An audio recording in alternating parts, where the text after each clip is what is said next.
Welcome to today's Explainer. We're jumping right into a fundamentally important distinction for your Grade 12 SYSC syllabus, the economic boundary between intermediate and final goods.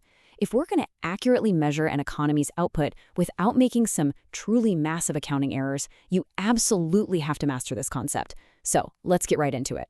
Picture a simple, everyday item, just a standard bag of flour. If I were to ask you right now to classify this as either an intermediate good or a final good, what would you say? Now, it seems like a straightforward question, right? But in the realm of macroeconomic accounting, the answer is actually a lot more complex and, frankly, far more fascinating than you might think. Keep your answer in the back of your mind because we're going to solve this little puzzle together. Moving into Part 1, defining intermediate goods. To solve our flour puzzle and truly understand national income, we have to start by establishing some strict academic definitions. Intermediate goods are formally defined as goods and services used by producers as inputs into a further stage of production. You'll often hear economists refer to these as non-factor inputs. That just means they're raw materials, which makes them distinct from primary factors of production like labor or capital. Now, I really want you to focus on that phrase, a further stage of production. This tells us the good is not at the end of its journey. It still has a job to do. It's going to be transformed, converted, or entirely used out by a producer in order to make something else. Let's look at some classic textbook examples to make this a bit more concrete. Think about flour used by a commercial bakery. It gets converted into an entirely different product, like a loaf of bread. Or take bricks, cement, and iron. These are utilized in a further stage of production to construct houses or build factories. They aren't purchased just to be admired, right? They're purchased by producers as inputs, meaning they're entirely absorbed into the creation of a brand new item. Now for Part 2, understanding final goods. To really set up our compare and contrast framework, we need to look at the other side of the coin. Final goods are defined as those goods and services sold to final users during the year. But what exactly does that mean for us? Well, it means these goods are meant for either ultimate consumption by households or for investment by producers. Unlike our intermediate inputs, final goods absolutely do not undergo any further processing before being sold. Basically, they've reached the very end of their economic production journey.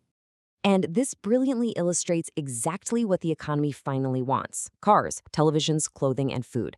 These are all purchased for ultimate household consumption. But note this carefully, because it's a common trap. Machinery and equipment bought by a firm are also final goods.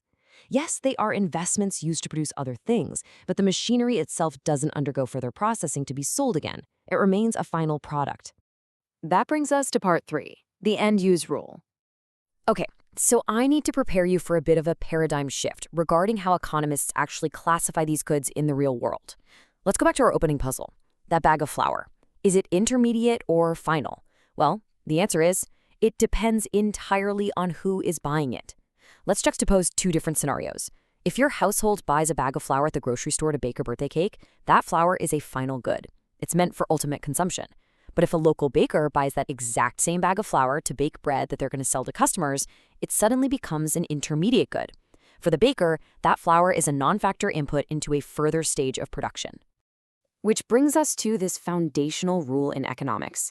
Whether a product is a final product or intermediate product depends on its use. A goods classification is literally never inherent to the physical item itself. You can't just look at a product and declare what it is. You absolutely must observe its end use. If it's used for ultimate consumption or investment, it's final. If it's used as an input for further processing and resale, it's intermediate. This demarcation can definitely be tricky for national income accountants, but it's a vital academic distinction you have to master. Let's tie this all together in Part 4, preventing double counting. So why are we being so incredibly rigorous about this microeconomic distinction? Because in macroeconomic measurement, say if you're using the value-added method or the expenditure method, we have a very strict accounting rule. The value of final goods is explicitly added to the calculation of national income. On the flip side, the value of intermediate goods is strictly excluded. We completely, 100% ignore expenditure on intermediate goods. So the absolutely crucial point here is this. We exclude intermediate values to prevent what economists call double counting. Think about our baker again. The value of the flour they bought is already priced into the loaf of bread they sell to the final consumer. If national income accountants counted the baker's purchase of the flour and then additionally counted the consumer's purchase of the bread, we'd essentially be counting the value of that flour twice. This would artificially inflate our national income statistics, making the entire economy look significantly larger than it actually is. Before we wrap up, I want to leave you with one final provocative question just to test your grasp of this logic. We know flour for a bakery is an intermediate good, but what if that same bakery buys a delivery van? Is that an intermediate input or a final investment? Think back to our end-use rule. The van is machinery and equipment. It isn't transformed or processed into a new good to be sold. It's an investment. Therefore, the delivery van is a final good, and its value is indeed added to the national income. Apply this rigorous economic logic to the data around you, and you are going to absolutely crush the syllabus. Until next time, keep thinking like an economist.